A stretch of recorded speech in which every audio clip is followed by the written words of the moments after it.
The question is, Haldirama Limited used to provide snacks in various quantities and observed that largely 1 kg and 500 grams quantities are demanded and sold in the outlets. As a result, they eliminated the unnecessary diversity of sizes and products. It also results in reduced inventories, fuller utilization of equipments, and increasing turnover. Which technique of scientific management is applied by the company? तो यहाँ पे question में given है कि Haldiram limited जो है वो अलग अलग क्वांटिटीज में स्नैक्स को प्रोवाइड करता था, राइट? लेकिन मार्केट में लार्जली 1 kg और 500 ग्राम्स के क्वांटिटी से डिमांडेड थे और वही बिकते थे आउटलेट्स में। तो उन्होंने डिसाइड किया कि जो भी अननेसेसरी डाइवर्सिटी है साइजेस के प्रोडक्ट की उसको वो एलिमिनेट करेंगे। मींस जो प्रोडक्ट डिमांडेड है वो सिर्फ वही बनाएंगे और बाकी जो अननेसेसरी डाइवर्सिटी है उसको वो एलिमिनेट करेंगे, जिसके वजह से आपका जो टर्नओवर जो इन्वेंट्रीज है वो भी आपका कम हो गया। हमको ज़्यादा स्टॉक मेंटेन नहीं करना पड़ता है, जितनी डिमांडेड है जितनी क्वांटिटी की डिमांड है सिर्फ उनके ही स्टॉक्स उनको मेंटेन करने होते हैं, ठीक है।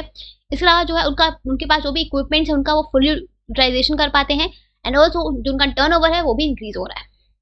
तो यहाँ पे कौन सी टेक्निक ऑफ साइंटिफिक मैनेजमेंट को कंपनी अप्लाई करी हमें ये बताना है। तो यहाँ पे जिस टेक्निक को वो अप्लाई करी है वो है आपका सिंप्लीफिकेशन, वो है आपका सिंप्लीफिकेशन का।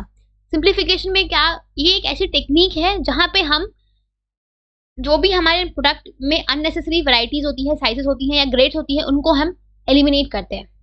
एक ऑर्गेनाइजेशन जो भी चीज़ें बनाती है उनमें जो भी आपकी अननेसेसरी या आपकी अनरिक्वायर्ड वैरायटीज, साइजेस या ग्रेड्स होती है प्रोडक्ट की उनको हम एलिमिनेट करते हैं। मीन्स हम अपने प्रोडक्ट के डाइवर्सिफिकेशन को सिंप्लीफाई करते हैं, राइट?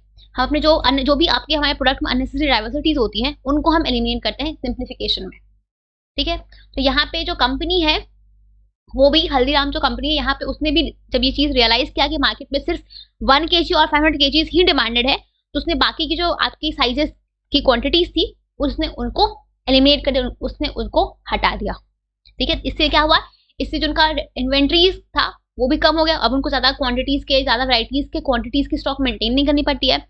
इक्विपमेंट्स को वो फुल यूटिलाइज कर पाते हैं और जो उनका टर्नओवर है वो भी इंक्रीज हुआ है। साथ में जो उनका लेबर कॉस्ट है वो भी रिड्यूस होगा। अब उनको चीज़ें कम वैरायटीज की बनानी है तो जो लेबर कॉस्ट है वो भी कम हुआ, राइट? जो मशीन्स टूल्स का कॉस्ट है वो सब भी आपका कम हुआ और जो कंट्रोल है एक्टिविटीज का वो भी आप प्रॉपर्ली कर पाओगे। पहले आप 10 वैरायटीज बनाते थे, अब आप सिर्फ 2 वैरायटीज बना रहे हो। अब जो कंट्रोल है वो भी और प्रॉपर हो जाएगा, ठीक है। पहले आपको 10 चीज़ें देखनी थी, अब आपको सिर्फ 2 चीज़ें देखनी है। तो ऑब्वियसली जो आपका कंट्रोल है वो आपका और बेटर होगा, आपका जो कॉस्ट है वो कम होगा। आपका लेबर का कॉस्ट हो या मशीन का कॉस्ट या टूल्स का कॉस्ट हो, सब चीज़ें कम होंगी, ठीक है। तो सिंप्लीफिकेशन में आपका टेलर ने यही बोला कि हमें जो भी अननेसेसरी वैरायटीज हैं, साइजेस हैं या आपकी ग्रेड्स है प्रोडक्ट में उसे हमें एलिमिनेट करना है। हमें सिर्फ वही चीज़ें बनानी है जिनका मार्केट में डिमांड है, जो जरूरत जो नेसेसरी है, ठीक है। सो यहाँ पे जो कॉन्सेप्ट, जो technique of scientific management apply कर रही है कंपनी वो है आपका सिंप्लीफिकेशन का। वो अपने प्रोडक्ट्स को सिंप्लीफाई कर रही है, ठीक है। So option number 3 will be your correct answer, that is simplification.